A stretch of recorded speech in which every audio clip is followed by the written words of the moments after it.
No matter how persuasively you write your legal arguments, you must cite to strong, valid precedent to make your case. You will do that by Shepardizing any authority you plan to use in your research. Shepard's has been around for over 140 years. Today, I will cover in this research video understanding the Shepard signals and updating cases, specifically your Ramirez case. Let's go ahead and access www.lexisnexis.com/law school. To Shepardize a case, I can do one of two things. I can pull up the case by citation and then Shepardize it, or I can enter in Shep, as you see here, and then enter into the citation, and that would take me directly to the Shepard's report. For today's purposes, I'm just going to enter in the citation, which is 673 P2D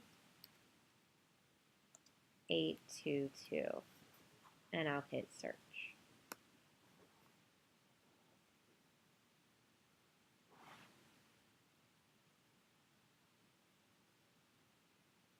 The first thing I notice whenever I pull up a case is the Shepard signal that's right next to it. This one has a red stop sign. I also notice that there's a lot of different treatment that's occurred within this case. So I need to figure out which pieces of this case are still good law and which parts I can no longer cite to. I'm going to go ahead and click on Shepardize this document.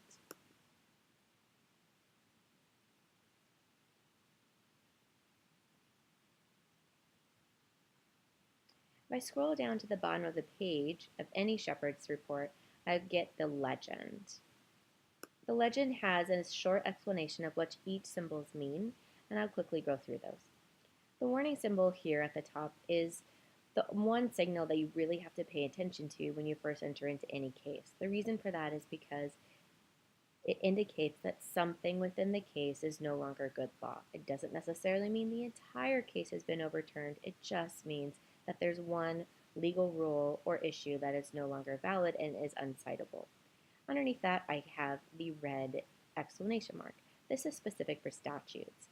This means that a statute has been held unconstitutional either by another statute or likely by other cases. And then I have the Q for questioned. It just means that some sort of case has come in and questioned the validity of the case, and I need to pay attention to what they're saying. And then I have the most common of the Shepard signals, the yellow triangle. Most cases will have a yellow triangle that indicates that either another case after this case has distinguished the facts from it and the application, or they have criticized the law within this case. Then I have the green stop sign. The green stop sign simply means that everything after this case has analyzed and followed and affirmed the laws within that case. I have the A for citing references and the I for citing references. These simply just mean that no cases have come in and given any analysis. They have only cited it. Let's go ahead and close this. Now I'm going to go back up to the top. The most important thing we do whenever you're doing any sort of research is to make sure you have narrowed your search filters to the correct jurisdiction. I'll notice that I have 92 citing decisions. I'm on citing decisions, so I'm only looking at my cases. If I scroll down, I'm going to look at the cases specifically within New Mexico, my jurisdiction, that have analyzed my case. I do not care what other courts have said about this particular case at this juncture. By filtering this just to New Mexico, I now have 39 cases. I still have this warning analysis, which means that there's something within New Mexico jurisdiction, a case that has come in and said something within the Ramirez case is no longer good law. So let's go ahead and click here. The Foles case. You'll notice that the Foles case does several different things. It overrules it, it questions it, and cited it. We're going to start first with the overruled portion. Go ahead and click on either of the pinpoint page, and that will take you directly to where Foles is overruled in part by, or overruled in parts of Ramirez. So go ahead and click either 249 or 460. It is then your job as an attorney, while we take you to the specific pinpoint page, I also notice that Ramirez is highlighted here. If I start to read through the text, I then also specifically see that it says, we reject the Ramirez requirement there must be some physical manifestation of or physical injury to the plaintiff resulting from emotional injury. I, of course, would read through this entire pinpoint page, but it's very clear that this is where Ramirez no longer is applicable in the state of Mexico. Now that I have this part, I'll read through the page. I'll go through and make sure that nothing else is addressed in Ramirez or under Foles, and I'm going to go back to Ramirez. And my work is not done. I want to exit out my filter of overruled by because there are other cases that have also given, you'll notice, some question or cautionary analysis. Under question or cautionary analysis, I have validity and question by and also overruled as in part as stated in two different cases. So let's go ahead and select questions. I have the Fernandez case, the Foles case, Montoya case, and the Davis case. I'm going to start by working up from the top. But in the Fernandez case, I would do the exact same thing that I did before. I would look at where the Fernandez case questioned in my pinpoint page, and it takes me directly to where that occurs. So then I would need to understand where Fernandez is going to question the validity or look at and address the issues that are in the Ramirez case. I would again read through the entire pinpoint page.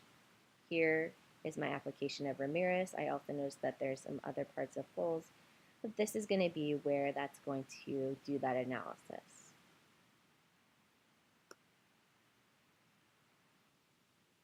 As I continue to scroll down, I notice that Montoya v. Pearson has a little bit different of an application. It specifically states that it was overruled in part as stated in. This typically means that it's just following up or supporting the case that previously overturned it. So I'm going to go ahead and click on the pinpoint page. It takes me directly to where Ramirez is discussed, and as you see, again, this is what I was discussing, overruled in part by Foles. So it's just simply affirming the Foles' application of Ramirez. I would obviously read through this and see what they say to flesh out any sort of additional explanation on how Foles should be applied for that specific rule, but this is what you're going to do.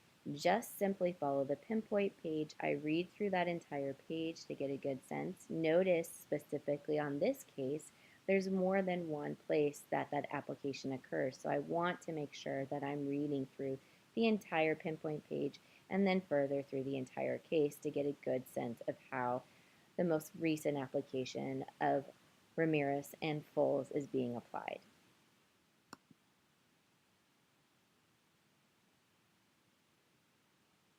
If I scroll down again, I'll notice Davis is doing something similar that was happening again in Montoya, and I would do the same application that I did previously. A couple of different things I want to point out on the far left-hand side as far as filters you can apply. Obviously, we want to make sure that we're in the correct jurisdiction. We also want to make sure that our publication status, that we're looking at reported cases.